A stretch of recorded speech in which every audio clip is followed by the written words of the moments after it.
Questão 3. Ele diz que tem esses dois pontos aí, ponto A e ponto B. E ele quer a equação da circunferência, que tem esses pontos aí, esse segmento de reta como diâmetro. Certo? Então, sempre que você tiver uma questão de geometria, que ele fale uma figura, que ele não dá a figura, desenhe para você pensar melhor. Então a questão está me dizendo isso. Eu tenho a circunferência e eu tenho essa corda que é diâmetro. O que é uma corda de uma circunferência? Qualquer segmento assim, ó, que divida ela em duas partes. Certo? Não necessariamente duas partes iguais. Passou uma risca aqui, dividindo a circunferência em dois pedaços, isso é chamado de corda. Então o que é que a gente sabe ou deveria saber sobre diâmetro? Ela é a maior corda que ocorre em uma circunferência. Certo? Essa corda, ela passa obrigatoriamente pelo centro da circunferência. E esse centro ele vai ser ponto médio. Ele vai dividir essa distância exatamente ao meio.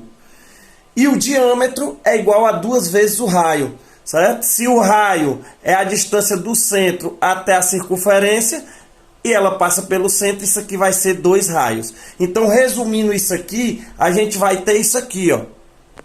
Então tá aí, a questão me disse tudo isso aqui, ó. Então, o que é que eu preciso para calcular, para achar a equação reduzida da circunferência?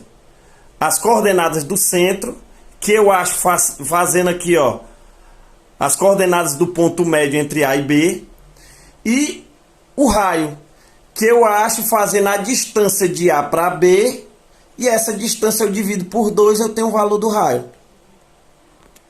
Eu calculo as coordenadas do ponto médio de 2 pontos, somando coordenadas x dividindo por 2, somando coordenadas y dividindo por 2. Então aqui eu achei as coordenadas do ponto médio, que são as coordenadas do centro. Menos 2 e 3. Guarda esse valor aqui desse ponto, das coordenadas desse ponto. Pronto, coloquei aqui as coordenadas do centro, ó. Menos 2 e 3. Como eu havia dito, se eu fizer a distância do ponto A até a distância do ponto B, eu vou ter o diâmetro aqui, que são 2 raios. Divido por 2, eu tenho raio. Mas eu posso usar esse valor aqui que eu encontrei. Se eu fizer a distância do centro ao ponto B, ou do centro ao ponto A, isso aqui é raio. Então eu vou fazer aqui a distância do centro até o ponto B.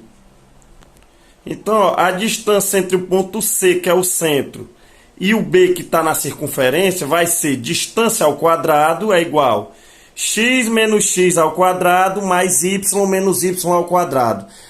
A ordem aqui não importa, você faz a ordem que você achar melhor. Eu preferi botar as coordenadas de C na frente, porque aqui tem um valor negativo. Se eu coloco ela atrás, eu vou ter que fazer multiplicação de sinal. Então, para evitar. Essa distância é o próprio raio. Então, fica raio ao quadrado. Fiz as continhas aqui dentro dos parênteses. Elevei ao quadrado, cheguei em uma soma de 2 valores positivos. E o raio ao quadrado é igual a 10, que eu não preciso nem tirar a raiz quadrada. Porque aqui na fórmula eu uso o raio ao quadrado mesmo. Então agora eu tenho as coordenadas do centro e tenho o raio ao quadrado. Só substitui lá. Pronto. Pega as coordenadas x do centro, troca o sinal, joga para cá junto com x. Coordenada y do centro, pega e joga para cá com o sinal trocado junto com y. E r ao quadrado é 10. Então, está aqui a equação dessa circunferência. A questão 4, ele diz que nesse pontinho aqui, ó, ele tem uma fonte sonora. Então é um som que está saindo desse ponto A. Esse som, ele percorre todas as direções, uma distância máxima de 25 metros. Então ele está te dando o centro com as coordenadas e está te dando o raio. Vai ser 25 metros, que é o máximo que essa fonte sonora atinge. Então eu tenho as coordenadas do centro. Eu tenho o raio. Ele pede aqui que eu calcule a área, certo? Que é atingida por essa fonte sonora. Então é toda essa área dentro da circunferência. A área da circunferência é raio ao quadrado vezes π. Ele manda usar o π 3,14. A área vai ser 1962,5 unidades de área. Agora, para achar no item B a equação reduzida da reta. Basta eu pegar a equação aqui, ó, genérica, pega a coordenada x do centro, jogo aqui com o sinal trocado. Mais a coordenada y do centro, pego e jogo aqui com o sinal trocado. Pego o raio elevado ao quadrado, essa conta eu já fiz aqui, ó. 25 elevado a 2, 625. Joga lá. Pronto, essa é a equação reduzida dessa circunferência. Questão 5, ele te dá a forma geral da equação e pede a forma reduzida.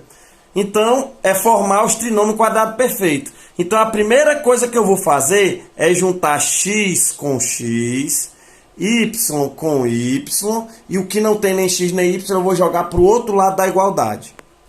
Pronto, já armei do jeito que eu queria, só que não dá para eu começar a ir atrás do trinômio agora. Porque esse termo x ao quadrado e y ao quadrado, eles têm que ter o coeficiente 1. Não pode ser diferente de 1, aqui está 5. Então isso está indicando que eu tenho que dividir toda a equação por 5. Para poder ficar o 1 na frente do x ao quadrado e o 1 na frente do y ao quadrado. Então vamos dividir toda a equação por 5. Pronto, agora sim eu vou atrás dos meus trinômios. Então eu tenho o termo x ao quadrado, o termo x e está faltando o termo sem x. Então eu vou ter que somar o que falta. Para me saber quem é o termo que eu tenho que botar aqui, eu vou pegar o número que está na frente do x aqui e vou transformar ele em 2 vezes alguma coisa. Mesma coisa que eu fizer aqui, eu vou fazer aqui. Vou transformar esse menos 2 em 2 vezes alguma coisa. Pronto, o 8 é 2 vezes 4 e o 2 é 2 vezes 1. Então esse 4zinho aqui é o valor que eu estava procurando. Coloco ele aqui elevado ao quadrado. A mesma coisa esse 1 aqui, ó. Pego ele e coloco aqui elevado ao quadrado. Lembrando que o que eu faço de um lado da igualdade, eu tenho que fazer do outro. Somei isso e isso aqui, somo lá também. Então aqui eu já tenho o meu primeiro trinômio e o meu segundo trinômio. Então vai ficar x mais, porque ó, o sinalzinho do 2 aqui é mais, o sinal do 2 desce. Ó. 4 ao quadrado mais y menos, esse menos é porque o sinal do 2 aqui é menos, ó, desce. 1 ao quadrado igual a 6, fazendo essa continha aqui.